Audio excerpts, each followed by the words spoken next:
Let's now go to the third option, which is there's a legitimate reason for Matthew changing it. And before we delve into this, we just need to come to terms with the kings of Israel and Judah. So here are the three kings that Matthew has excluded: Ahaziah, Joash, and Amaziah. What I want you to notice is that their father Joram married Athaliah, and Athaliah, I think I'm saying that right, is the daughter of Ahab and Jezebel. And Ahab, if you remember, is cursed. And he's cursed in such a way that none of his descendants will sit on the throne. Let's just recap that story for a second. So this is found in 1 Kings 21, and Ahab sees Naboth's vineyard, and he wants the vineyard, so he makes him an offer and says, I'll give you so much for your vineyard. And Naboth says, no, you're not having my vineyard. So Ahab goes home and has a sook, and Jezebel says, don't worry, I'll get the vineyard for you. And Jezebel therefore orchestrates a series of events which ends up resulting in the stoning of Naboth, and in which case now Ahab can take his land. Well, Elijah finds out what's been going on and gets very angry with Ahab and says, behold, I will bring disaster upon you. I will utterly burn you up, and I will cut off from Ahab every male, bond or free, in Israel, and I will make your house like the house of Jeroboam, the house of the son of Nebat, and like the house of Baasha, the son of Ahijah, for the anger to which you have provoked me, and because you have made Israel to sin. So Elijah cuts off Ahab's descendants, so they will no longer be kings. Let's go back here.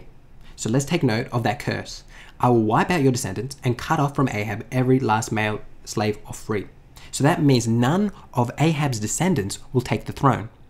Well, Ahab had a daughter who married into the kingdom of Judah, in which case this curse would be translated from Ahab to the Judah line, in which case the curse spreads down.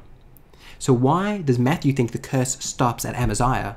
And this is based on Exodus 20 verse 5, which tells us that a curse lasts for 3 to 4 generations. And if it lasts for 3 to 4 generations, that finishes with Amaziah. So therefore, perhaps Matthew sees it as legitimate to exclude these names because they are under the curse of Ahab. And several commentaries make this point. For instance, Hagner writes, an alternative explanation of the omission of the three kings, Ahaziah, Joash, and Amaziah, is that a curse was upon them through Athaliah, the daughter of Ahab, who became the wife of Joram, the mother of Azariah. If the curse lasted to the 4th generation, it would have included the three kings missing from Matthew's list. Hopefully that made sense, because that is a mouthful.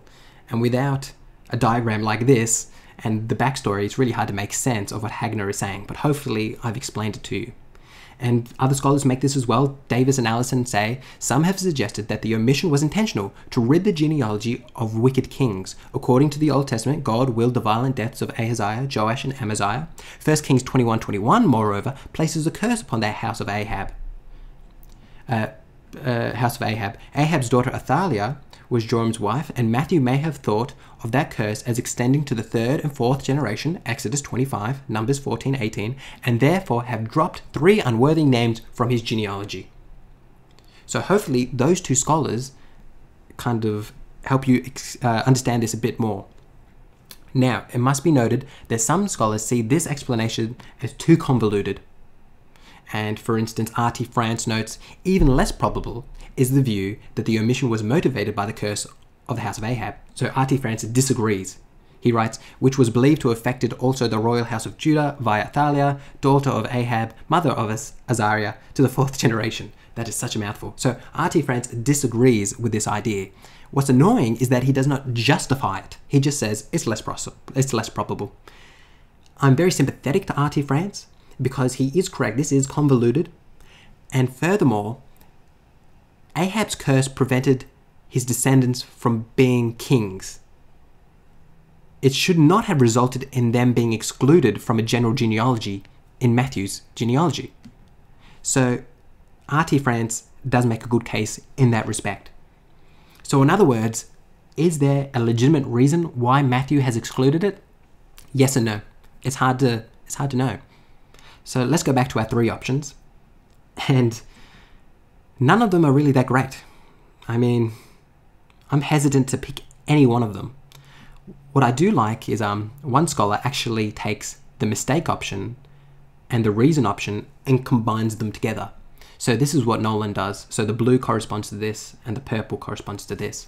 He notes, by taking advantage of the near identity of the names Uzziah and Ahaziah in parts of the Greek Old Testament textual tradition, Matthew has, by his placing of Uzziah immediately after Joram, been able not only to ensure the symmetry of the 14-generation pattern, implying the unfolding or well-ordered purposes of God, but also to evoke the curse on the household of Ahab to the 3rd generation, which engulfed as well these 3 generations of the kings of Judah.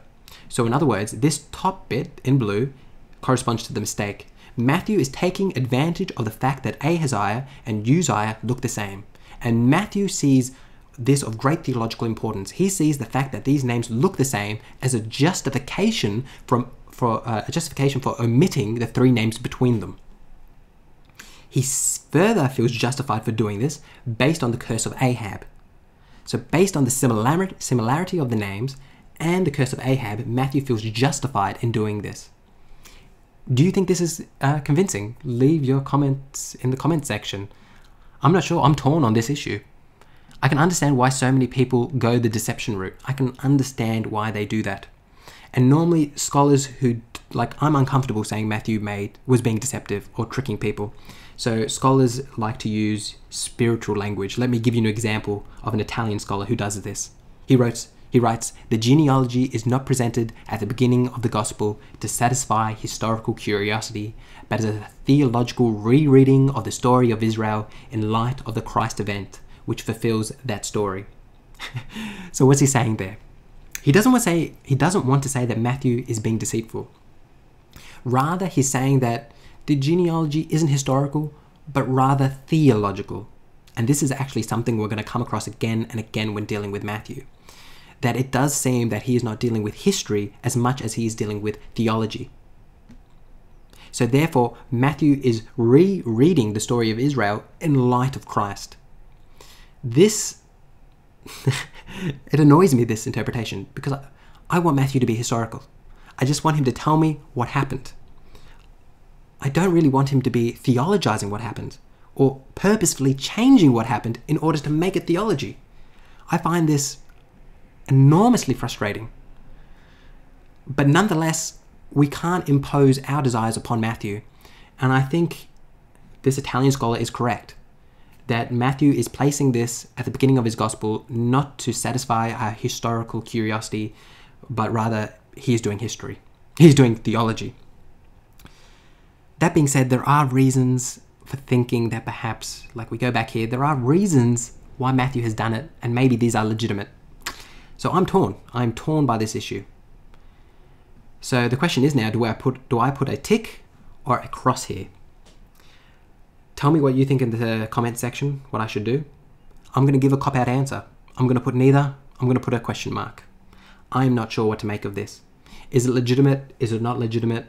I'm not sure. Hopefully, I have given you enough information in this episode for you to make your own decision, but I'm not going to make this one for you. Up here, I'm more than happy to tell you that it's reconciled. These 2 things, you can reconcile them. It's fine. For this one, I'm not comfortable with giving you a solid answer. I want you to decide yourself. I have no idea. With that, I will leave you, and next time I will be dealing with the spelling of Asaph, Amos, and Aram. I hope you've enjoyed it, and see you next time.